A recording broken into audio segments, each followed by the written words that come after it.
Bonjour à tous et merci de nous retrouver au cœur de la matinale pour ce temps d'information.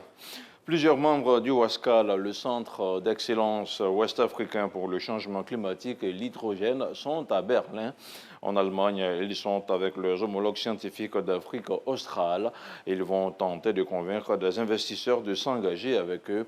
À la tête de la délégation ivoirienne, le ministre de l'Enseignement supérieur et de la Recherche scientifique, Adama Diawara. On retrouve notre envoyé spécial à Berlin, Sephora Zegui. Rencontre B2B entre investisseurs et ministres membres du WASCAL et du SASCAL pour développer et sceller des partenariats. Les potentialités d'investissement en Afrique de l'Ouest et centrale sont donc exposées aux bailleurs de fonds. Les ambitions qui s'adressent à nous, c'est s'attaquer à ce qu'on appelle le carburant du futur. L'hydrogène vert fait partie d'une des innovations.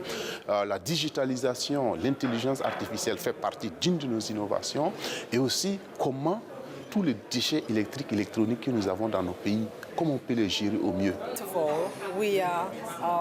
Nous sommes une organisation qui est sise du point de vue régional, mais nous travaillons sur des thèmes comme l'eau, par exemple. L'eau, elle traverse différents pays, l'eau ne connaît pas de frontières.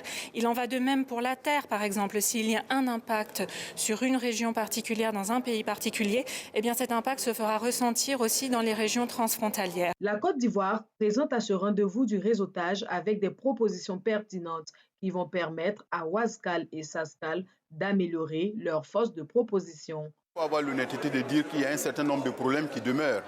Je l'ai dit tout à l'heure lors de mon intervention, pour les différents fonds qui ont été présentés, autant pour certains fonds comme les fonds d'adaptation et les fonds pour l'environnement mondial, il y a eu des précisions sur les montants en jeu, sur les taux d'intérêt et autres. Autant pour les différents fonds qui ont été présentés au niveau africain, j'avoue que nous attendons quelques éléments de précision. Alors les prêts sont-ils faits en devises étrangères, notamment en dollars, ou est-ce que c'est des prêts qui peuvent être contractés en devises locales, en ce qui nous concerne en CFA, sans oublier les autres paramètres qui jouent dans les term sheets, c'est-à-dire le taux d'intérêt, la durée de remboursement. Donc il y a un certain nombre d'éléments comme ça qui manquent.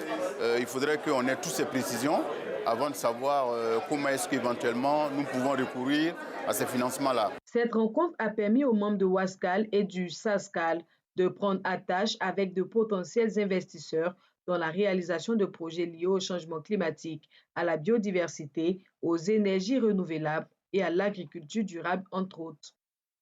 Dans l'actualité, hors de chez nous, au Burkina Faso, malgré le refus de sa famille, la dépouille de Thomas Sankara sera réinhumée sur le site du Conseil de l'Entente. Le choix de ce lieu est guidé par les choix impératifs socio-culturels et sécuritaires d'intérêt national selon le gouvernement burkinabé. Ce dernier précise que la cérémonie se déroulera selon les rites funéraires, coutumiers et religieux.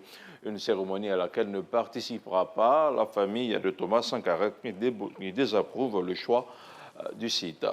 Et puis en Tunisie, le président s'en est pris violemment aux migrants subsahariens au cours d'une réunion de son Conseil national de sécurité. C'était mardi dernier. Kais Saied a annoncé des mesures urgentes pour faire face à un phénomène dont le seul but, selon ses propos extrêmement durs rapportés dans un communiqué, est de transformer l'identité de son pays. Une réaction qui intervient quelques jours seulement après qu'une vingtaine d'ONG tunisiennes ont dénoncé la montée du discours haineux raciste en Tunisie. On s'arrête ici et on se retrouve à 7 h pour un second point d'information.